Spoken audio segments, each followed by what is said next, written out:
Malaquias 1, do verso 1 ao verso 5.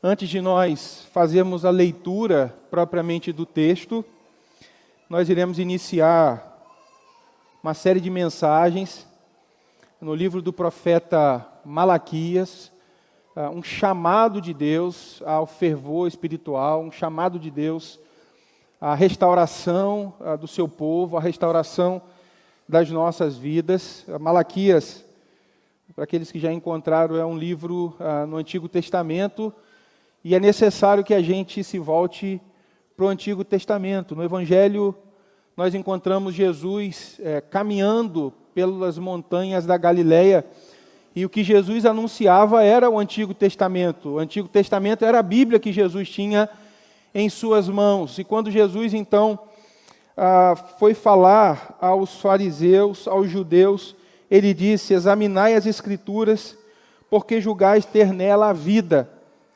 e são elas que dão testemunho de mim. Mas também em Lucas, capítulo 24, no verso 25 e 27, aos dois discípulos no caminho de Emaús, Jesus se volta para eles após a ressurreição e eles estavam desanimados. Preste atenção, eles estavam desesperançados. Eles estavam caminhando sem entusiasmo. E Jesus então chama-os para que olhassem para trás, para aquilo que já foi revelado. E ele diz: ó nécios e tardos de coração, para crerdes tudo o que os profetas disseram. Porventura não importava que o Cristo padecesse essas coisas e entrasse na sua glória?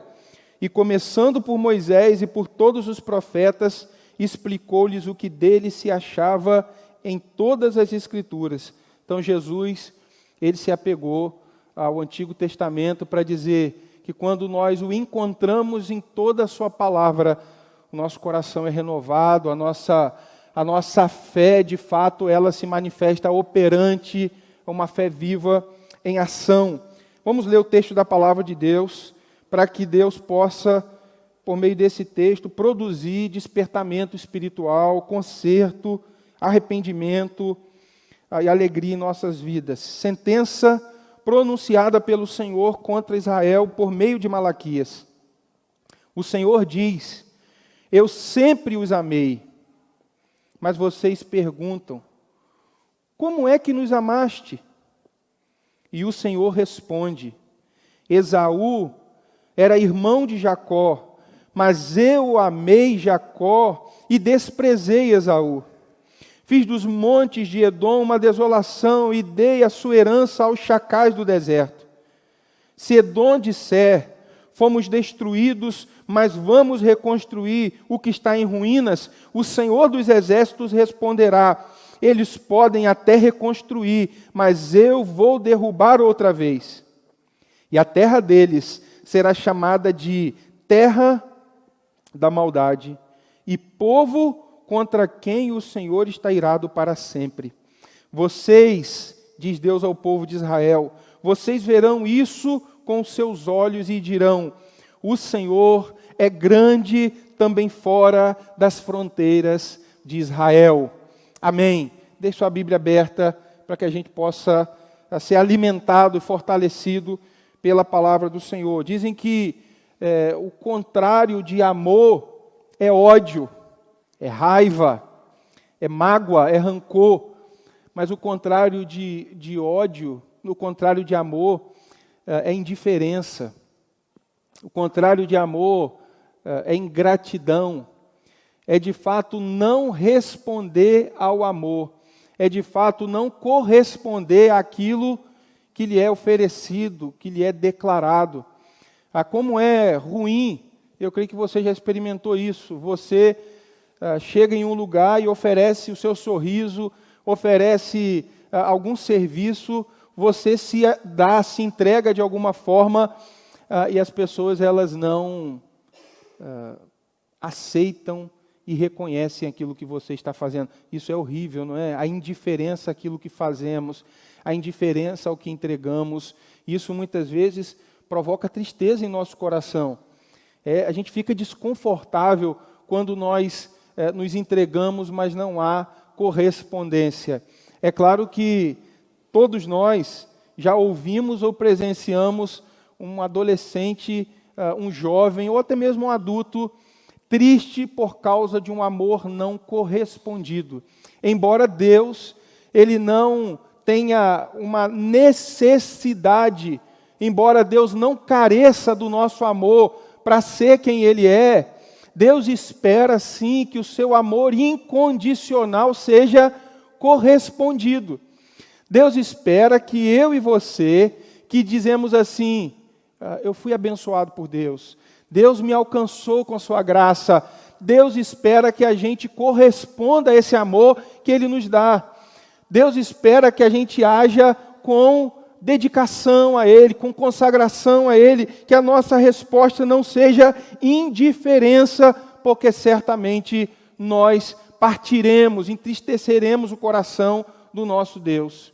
Essa é a realidade do povo que Deus está chamando à restauração.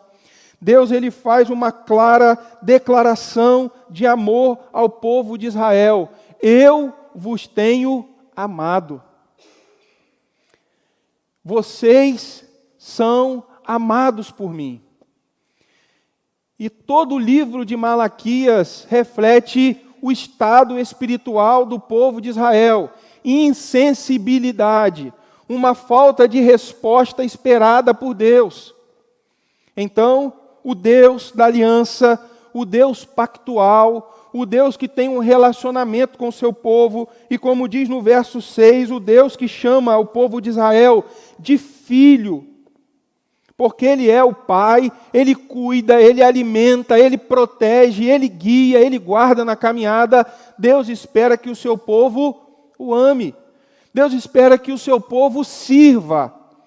E a carta, o livro de Malaquias, mostra a realidade, a disposição, primeiro dos sacerdotes, primeiro da liderança, mais extensiva a todo o povo. Era a condição do coração da liderança e dos liderados, do povo e daqueles que conduziam o povo, desprezo em relação ao seu Deus. Então, verso 1, Deus se volta para o povo, e olhe que esse é um texto maravilhoso, porque a maneira pessoal como Deus fala é uma interação, embora um chamado ao conserto, à restauração, é sempre Deus de forma amorosa, chamando o seu povo, trazendo esperança que se houver arrependimento, se houver conserto, se houver conversão da ingratidão ao amor, Deus certamente responderá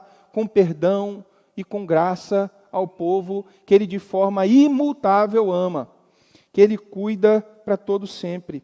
Verso 1, há uma palavra clara sobre a natureza do livro de Malaquias, sentença pronunciada pelo Senhor contra Israel por meio de Malaquias. O que Malaquias ele vai receber aqui é algo que a palavra sentença traz como um peso, uma carga. Seria um peso para Malaquias, assim como foi para Jeremias e assim como foi para Oséias, a trazer uma palavra de conserto, que não seria uma palavra suave, que não seria uma palavra de aprovação aos atos do seu povo, mas seria uma palavra de confronto, uma palavra de conserto. Então Malaquias ele começa dizendo que é uma sentença pesada, pesada sobre ele. Certamente traria um peso sobre o seu coração, traria um peso para o próprio Deus, que trataria com o seu povo, corrigindo os pecados do seu povo. Nenhum pai tem prazer, ainda que haja um propósito benéfico na correção, ele se alegra em ter que corrigir o seu filho. A gente se alegra porque cremos no benefício da correção, mas não na correção em si, porque a correção em si está ligada à desobediência do coração. Deus então chama esse povo ao conserto. E o que Malaquias se coloca aqui como um meio, ele é um instrumento, é a palavra de Deus. Malaquias, ele não vai selecionar, ele vai simplesmente ser um canal para que a voz de Deus alcance os ouvidos e transforme os corações, para que o povo de Deus se volte para o Senhor com urgência. Então Deus traz uma palavra, e Ele é a fonte dessa palavra, chamando o povo por meio de um apelo ao arrependimento. É isso que está no capítulo 1, verso 6, no capítulo 2, verso 10, no capítulo 3, verso 7, e no capítulo 4, verso 4, Deus dizendo: volte para mim, meu povo. Retorne para mim, meu povo. Não fique afastado de mim, porque é possível o povo que desfruta do cuidado de Deus não ter o seu coração disposto a obedecer à voz de Deus, a seguir os termos da aliança. É possível um marido, é possível uma esposa permanecer dentro do seu lar, mas não cumprir os termos da aliança, do compromisso. Não prover, não cuidar, não ser leal, não ser companheiro ou companheira. Então é possível estar perto, é possível argumentar e dizer: olha, eu tenho uma relação, mas a prática é desassociada àquilo que se espera de vida daqueles que estão numa relação, seja no casamento, seja no trabalho, seja com o nosso Deus. Eu quero chamar você a olhar para a Bíblia no verso 2, porque veremos como que Deus ele chama o seu povo ao conserto. Como que Deus ele desperta o coração daqueles que o culto virou uma canseira, daqueles que a oração não é tomada de prazer, de deleite, de satisfação, para aqueles que não se dispõem mais a andar com Deus, e mais. O povo de Israel cometia um pecado que era olhar sempre para a grama do vizinho. Sobre o meu vizinho, ira, juízo, castigo. Sobre a minha vida, paz, misericórdia, compaixão. E o Senhor Jesus, ele já nos alertou do perigo de nós intentarmos tirar um cisco, uma fagulha, uma coisinha no olho do nosso irmão, quando há uma trave que atrapalha toda a nossa visão. O perigo da gente olhar para o outro, para o erro do outro, para a falha do outro, sem que a gente olhe para a nossa própria vida em relação com Deus. Então aqui, o povo de Israel olhava para Edom, para os descendentes de Esaú, mas não olhavam para a sua própria condição diante de Deus, como Deus restaura o seu povo, mostrando que, verso 2, o seu povo é amado. A expressão que Deus usa aqui é a expressão que deixa claro que esse amor de Deus, ele é um amor continuado, ele é um amor imutável. Eu tenho-vos amado. Deus não disse: olha, eu amei vocês no passado, eu tenho amado. Deus havia chamado Israel no tempo e no espaço, quando faz uma promessa a Abraão. Quando Deus chama Abraão de Ur dos Caldeus, ele diz: Abraão, a partir de você eu farei uma grande nação, uma numerosa nação. Deus fez uma aliança com Abraão, e a partir de Abraão, com os seus descendentes, Deus vai demonstrando amor e misericórdia. E olhe que Abraão pecou, Isaque pecou, Jacó, seu próprio nome mostra a sua identidade. Antes da graça de Deus o alcançar, ele era um enganador, ele era um mentiroso, ele era um trapaceiro. Deus decidiu amar aquele povo, Deus deu uma terra, Deus livrou aquele povo e conduziu o povo do Egito até Canaã. Mas aquele povo, muitas vezes pecando, foi alvo do amor imutável de Deus, do amor eletivo de Deus. Deus fez uma aliança, um pacto, e por causa desse pacto, Deus escolheu Israel.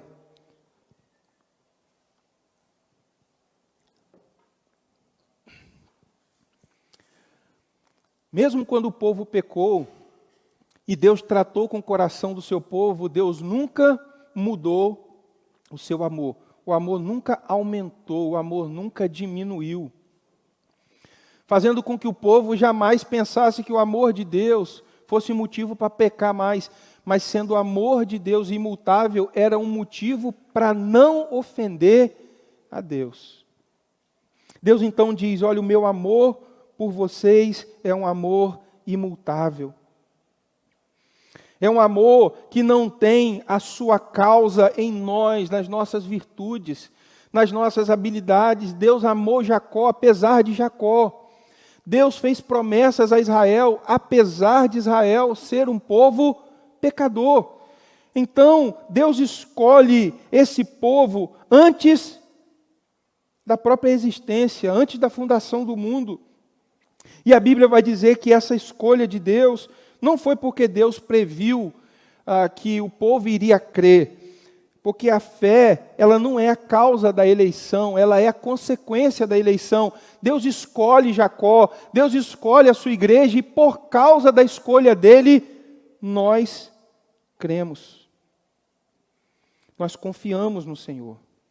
Não porque Ele viu em nós boas obras, mas Ele nos escolheu para as boas obras.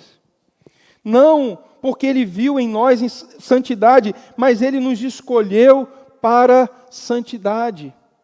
Ele nos escolheu para uma vida em pureza, para uma vida separado daquilo que não agrada. Ele nos escolheu não porque Ele viu em nós obediência, mas como diz Pedro na sua primeira carta, capítulo 1, verso 2, Ele nos escolheu pela sua presciência para a obediência.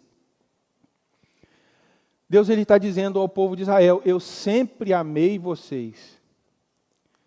Sempre amei vocês. Isso precisa causar impacto no nosso coração. Porque ainda que haja inconstância em nós, o amor de Deus ele não muda. O amor que é imutável, Malaquias vai deixar claro que é um amor paciente. Deus continuou amando. Apesar do povo muitas vezes provocar a ira de Deus, mas Deus continuou andando uma milha a mais. Ele conduziu o seu povo por 40 anos. Você imagina você levar 40 anos para caminhar de Campos, eu vou aumentar um pouco a distância, até São Paulo, 40 anos. Porque Deus estava tratando com o coração dos seus servos, ensinando o seu povo. O amor de Deus é um amor contínuo. Ele disse por meio do profeta Jeremias: eu vos amei com amor eterno. A Bíblia vai dizer que o amor de Deus é um amor provado. Deus prova o seu amor para conosco pelo fato de ter Cristo morrido por nós, sendo nós ainda pecadores. Romanos 5, verso 8, é um amor provado, não é um amor somente de palavras. É isso que Deus vai demonstrar ao povo de Israel: olhe para o passado, olhe para aquilo que eu já fiz, olhe para o pacto, olhe para a aliança, olhe para a minha perseverança em cuidar e amar vocês. O povo pecou, Deus leva o povo ao cativeiro, Deus restaura o povo, a sua terra, a sua condição, dá o templo novamente, restaura os muros, há sacerdote, há sacrifício, mas o coração do povo se mostra indiferente ao Senhor. E esse é o próximo ponto. No processo de Deus restaurar o seu povo, Deus deixa claro a indiferença ao seu amor. Verso 2. Mas vocês perguntam: como é que nos amaste? E o Senhor responde: Esaú era irmão de Jacó, mas eu amei Jacó. Era um questionamento comum no coração daquele povo. Isso por uma razão. Assim como era naquele tempo, é nos nossos dias. Como, por exemplo, aqueles que caminham e confiam na teologia da prosperidade. Qual é o sinal de que Deus ama? Qual é o sinal de que Deus cuida? Qual é o sinal de que Deus preserva? Qual é o sinal de sucesso, de uma vida bem-sucedida? Prosperidade. Essa é a visão de alguns. Vida tranquila, tudo em perfeita harmonia, as circunstâncias plenamente favoráveis. Deus havia restaurado o povo, a terra, e isso já havia acontecido pelo menos há 125 anos. Mas o povo de Israel, mesmo tendo o templo, os muros, o sacerdócio, ainda estava debaixo do jugo da Pérsia. Não havia abundância na sua vinha. As oliveiras não estavam produzindo com abundância. E a reflexão deles era a seguinte: se a circunstância em que nós vivemos está difícil, logo Deus não me ama. Será que você também pensa assim? Será que eu penso assim? Será que essa é a maneira que nós enxergamos Deus? Vida difícil, vida sem amor de Deus. Adversidades, Deus virou as costas para mim. Essa era a maneira como o povo enxergava Deus. Eles haviam se esquecido das promessas e dos pactos. Eles haviam se esquecido de que a obediência seria recompensada, mas que a desobediência à aliança seria disciplinada. Deus corrige a todos quantos Ele ama. E o povo aqui estava se mostrando indiferente ao amor de Deus. Se essa é a terra prometida por Deus, eu não quero nem conhecer a terra que Deus não prometeu. Então, a indiferença, ela está relacionada a essa visão de que vida com Deus é vida boa, é vida mansa. E Deus havia demonstrado o seu amor. Ele usou Neemias, Ele usou Esdras, Ele usou Zorobabel, Ele usou líderes para restaurarem o povo. Mas o povo permaneceu com o coração longe de Deus. Deus enviou seu Filho Jesus. Deus enviou alguém para anunciar Cristo para você. Deus restaurou o sentido da sua vida. Aquele que você nasceu perdido, separado dele. E aí, com o tempo, seu coração não tem se esfriado e se esquecido do amor de Deus.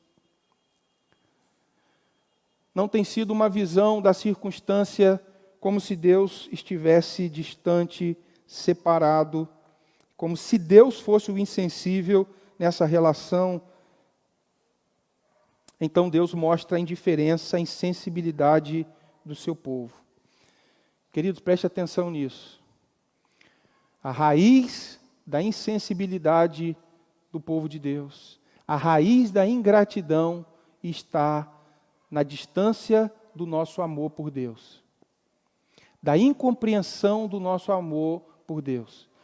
Quanto mais imperceptível for o amor de Deus por nós, mais difícil se tornará os nossos relacionamentos. É a consequência do livro de Malaquias. Casamentos complicados, relacionamentos difíceis, infidelidade, casamentos mistos, os mesmos problemas que Neemias havia tratado em um tempo de frieza espiritual. Quando o coração ele está ingrato, insensível ao amor de Deus, nós precisamos ser lembrados que o amor de Deus ele é provado a cada um de nós. O pecado, ele sempre encontrará uma porta aberta onde o amor de Deus é colocado em dúvida. Você duvida do amor de Deus por você? Será que Deus me ama, sendo eu pecador como eu sou? E a expressão do texto é: eu amei você, Jacó. Deus não usa a expressão Israel, eu amei quando você ainda era pecador.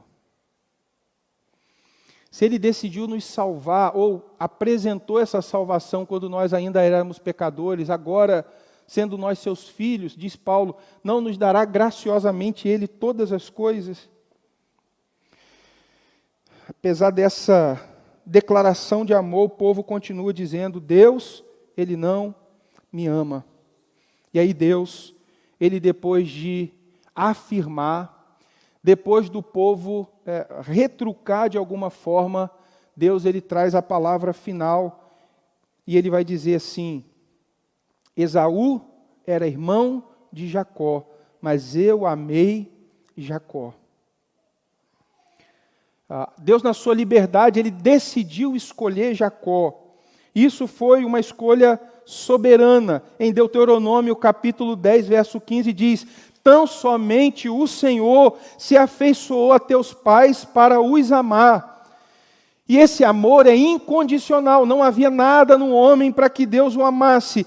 Deus amou porque Ele quis, Deus tem prazer em amar. E Ele diz: a vós outros, descendentes deles, escolheu de todos os povos. Haviam egípcios, haviam outras nações, mas Deus decidiu escolher a Jacó. A questão não é por que Deus não escolheu os egípcios, já que era uma nação forte, preparada para a guerra. A pergunta que deve nos espantar é por que Deus escolheu Israel?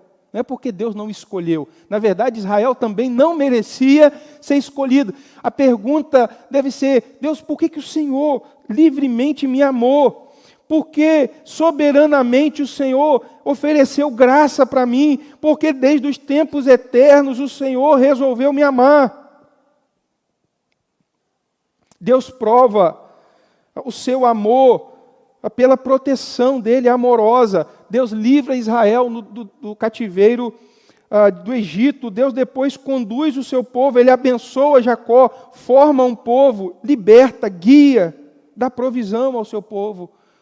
A coluna de fogo durante a noite, uma nuvem protegendo o seu povo durante o dia. Deus, Ele dá maná no deserto. Deus, Ele faz jorrar água da rocha.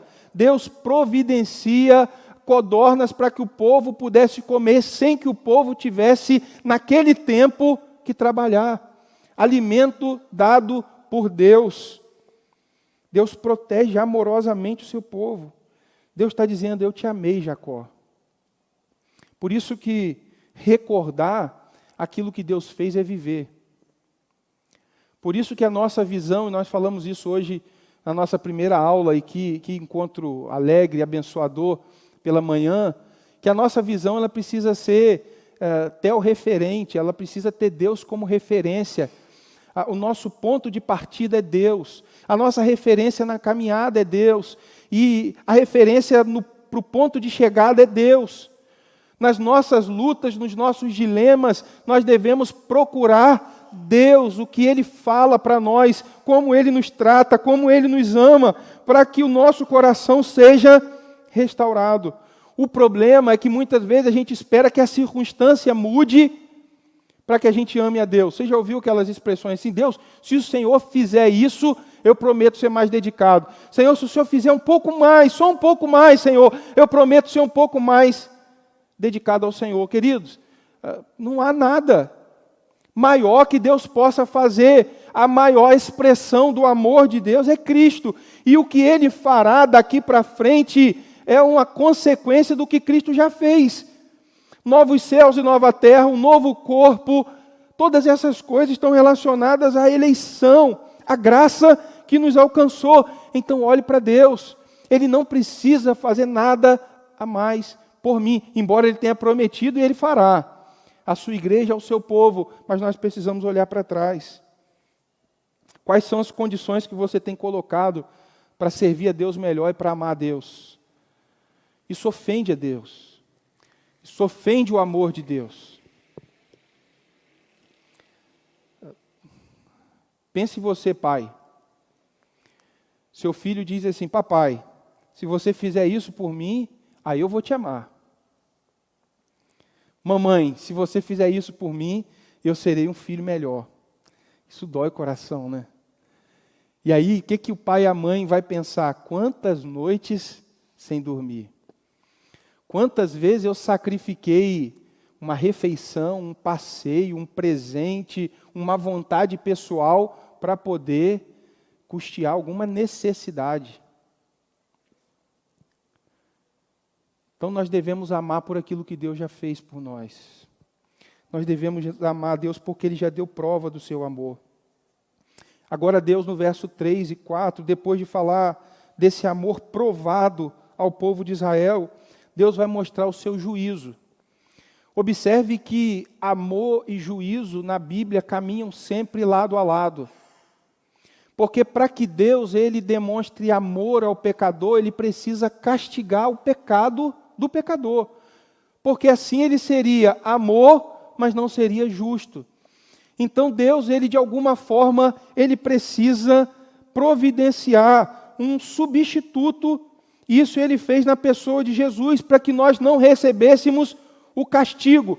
E ele fez essa aliança com Abraão. Ele prometeu, quando Abraão, em Gênesis capítulo 15, tem aquela visão maravilhosa dos animais sendo partidos e outros menores sendo colocados do lado, Deus fazendo um pacto e uma tocha acesa, flamejante, passa pelo meio daqueles animais, Deus dizendo assim: Abraão, ainda que você não cumpra a sua parte da aliança, eu cumprirei no seu lugar. E aliança significa conserto. Deus está dizendo assim: eu estou pronto a partir o meu próprio corpo, se você não cumprir a sua parte. Ele já fez isso em Jesus para que o povo dele não seja castigado. Ele já manifestou o seu juízo. Mas Deus ainda permanece corrigindo o pecado do seu povo. Deus não julga mais os pecados do seu povo, porque ele já julgou, ele já condenou em Cristo. Mas Deus continua disciplinando. É o que a gente chama de juízo temporário. Deus disciplina a todos quantos ele ama. O viticultor, ele poda, para que a videira dê mais fruto ainda. Ele corrige, para que os ramos não sejam cortados e lançados no fogo. O juízo final não pertence ao povo de Deus, pertence ao ímpio, pertence àquele que não crê na aliança que Deus faz com o povo por meio de Cristo. Deus então mostra como ele trata o ímpio e como ele trata o seu povo. Ele usa dois irmãos gêmeos, Jacó e Esaú. A história é que quando Esaú vai embora, quando ele se separa de Jacó, quando ele sai da sua casa, ele cria um povo. E esse povo ele vai se desenvolvendo, ele recebe outros nomes, até hoje serem os árabes.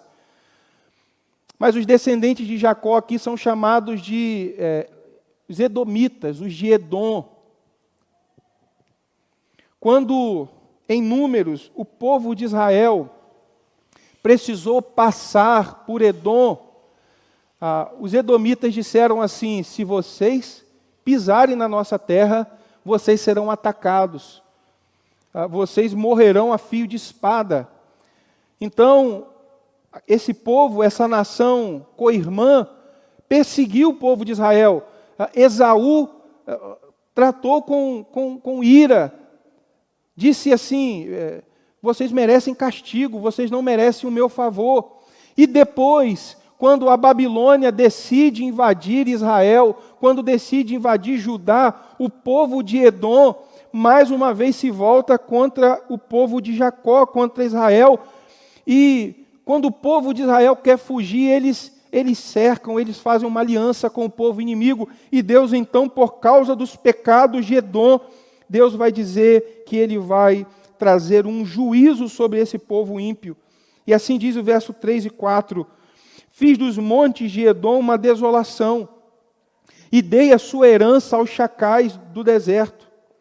Se Edom disser, fomos destruídos, mas vamos reconstruir o que está em ruínas, o Senhor dos exércitos responderá: eles podem até reconstruir, mas eu vou derrubar outra vez, e a terra deles será chamada de terra da maldade, e povo contra quem o Senhor está irado para sempre.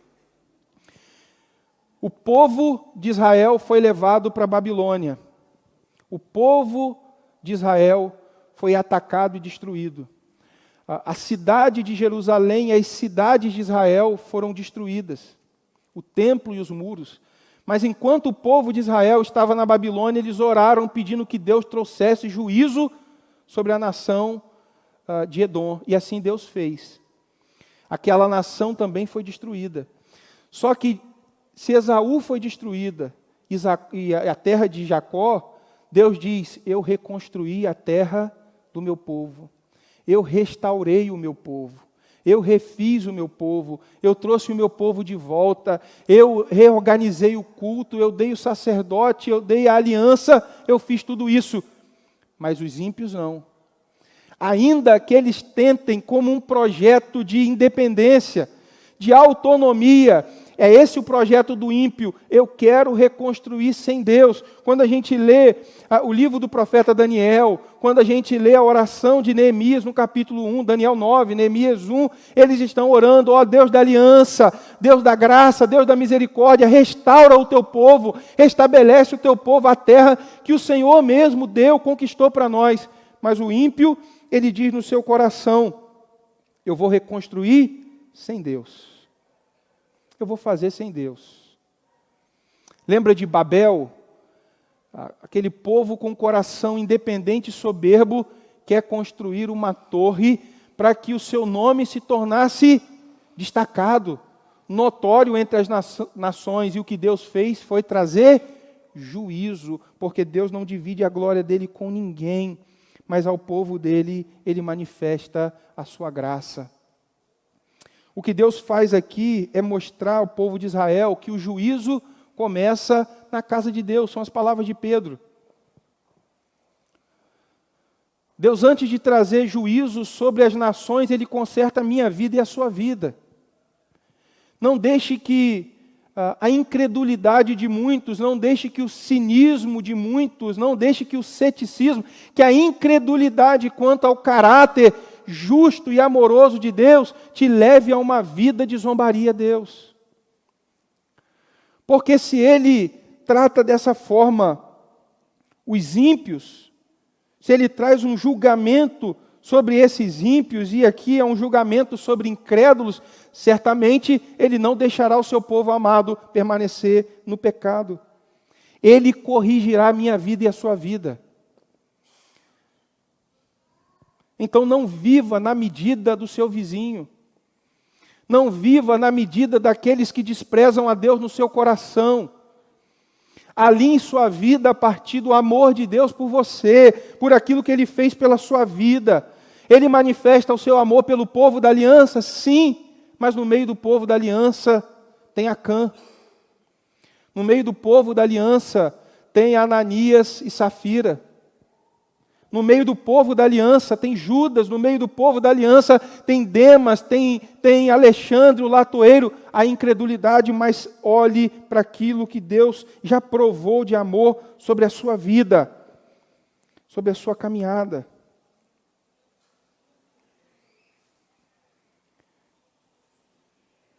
Eu quero concluir lendo o verso 5,